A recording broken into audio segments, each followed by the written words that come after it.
Caio, hoje eu estava com uma dúvida que me atormenta há anos e resolvi assistir o Papo de Graça justamente para perguntar sobre esse tema e coincidentemente a pergunta corresponde ao tema de hoje. Ô Caio, eu tenho a Jesus como sábio, o mestre a ser seguido, como o Senhor, mas ainda não tenho a consciência de que Ele é meu Salvador. Por que Jesus teve que morrer crucificado? Deus não poderia simplesmente perdoar os nossos pecados sem a sua morte? Desculpa a minha ignorância, Caio. Sei que isso é alimento para bebês. Não. Mas eu preciso ter essa convicção. Essa é uma pergunta de uma pessoa honesta. Até aqui eu só tinha ouvido construções e afirmações de pessoas desconexas pensando o que pensavam. Esse aqui é um indivíduo honesto que diz, olha, eu não entendo isto. Isso faz sentido. É sincero, Caio? É. É sinceramente humilde. Porque qualquer um podia ter perguntado tudo aquilo que perguntou, dizendo não entendi até agora. Mas não fazer asseverações tão veementes para concluir contra tudo que tinham asseverado. É uma questão filosófica básica. Eu não posso construir depois derrubar o que eu construí e criar a minha situação de destruir o que eu construí como um problema para alguém resolver. Viu aí, Caio? Foi isso que fizeram, só agora, meu Deus, que não conseguem nem ver o que constroem como pensamento, nem a ilogicidade da proposta. Agora, essa pessoa fez uma pergunta: por que Jesus teve que morrer? Por que ele teve que morrer? Aí no final ele fala assim: como meus pecados mataram Jesus, se ele poderia simplesmente perdoar os nossos pecados pela sua graça, sem esse sacrifício? Isso, entendi. Por favor, me ajude, Caio. Tá repetido e entendido e compreendido. Beleza? Mais do que compreendido. Show de bola. Agora, quando a gente pensa na cruz, a gente fica sempre pensando na crucificação,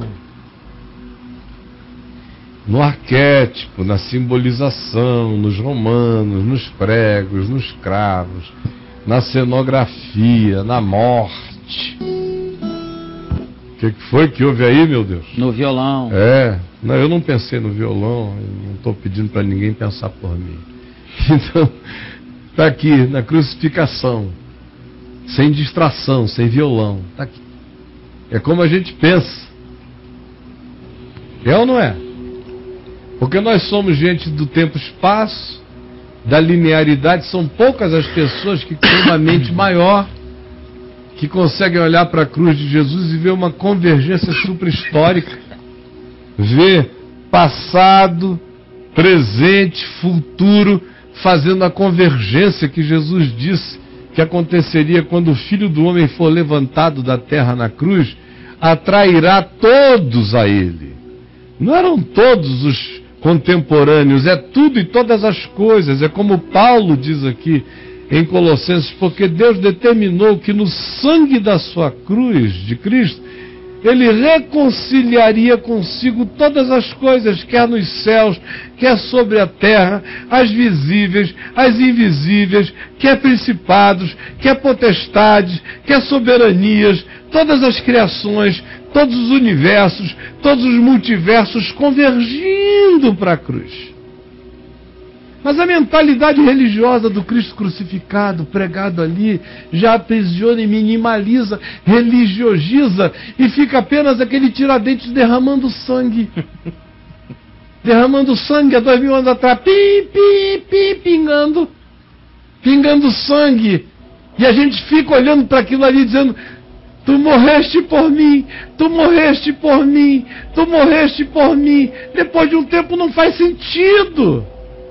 Se o que Jesus morreu por mim foi a crucificação, depois de um tempo fica pequeno demais. É por isso que o Evangelho não se reduz à crucificação. A crucificação é uma ceia histórica do Cordeiro.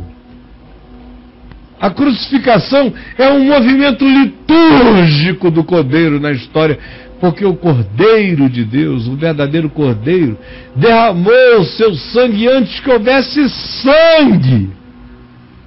mostrando que a linguagem do sangue é só uma linguagem humana, não é a linguagem da representação original. A linguagem do sangue é só a expressão simbólica da vida. Não dá para entender, não. Que quando se diz que o cordeiro, que também não é porque Deus é um cordeiro, sabe? O unigênito de Deus é um cordeiro. Se a gente fizer uma viagem metafísica, para além de todos os Big Bangs e de tudo, a gente vai encontrar um cordeiro cósmico assim.